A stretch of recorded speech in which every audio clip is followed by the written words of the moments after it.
இந்தியாவில் சில கோவில்கள் கல்லால் கட்டப்பட்டவை அல்ல, அவை ஞானத்தால் உருவானவை. கடல் முழுவதும் கொந்தளித்த ஒரு காலத்தில் ஒரு சிறு குழந்தையின் உயிரை காப்பாற்ற சிவன்தானே தன் உருவத்தை மாற்றிக்கொண்டார் என்றால் நம்புவீர்களா? அந்த இடத்தில்தான் தமிழ் சைவத்தின் முதல் குரல் ஒலித்தது.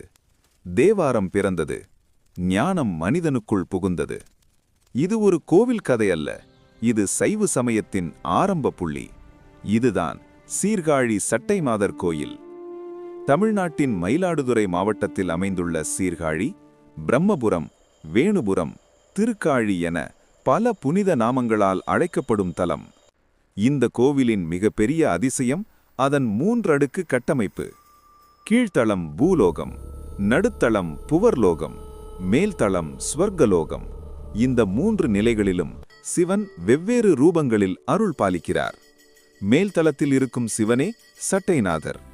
புராணம் சொல்கிறது, கடல் வெள்ளம் சீர்காழியை முழுவதும் சூழ்ந்தபோது சிறு குழந்தையான திருஞான சம்பந்தரை அம்மையார் தன் மார்பில் ஏந்தி சிவன் தன் சட்டை எனப்படும் லிங்க வடிவத்தை பிடித்து காப்பாற்றினார்.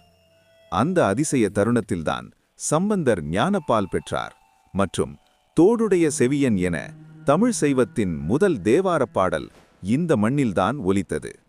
பல்லவ காலத்தில் தொடங்கிய இந்த ஆலயம் சோழர், நாயக்கர், மராட்டியர் காலங்களில் விரிவடைந்து இன்று 1000 ஆண்டுகளை தாண்டியும் அதே தெய்வீக சக்தியுடன் நிற்கிறது.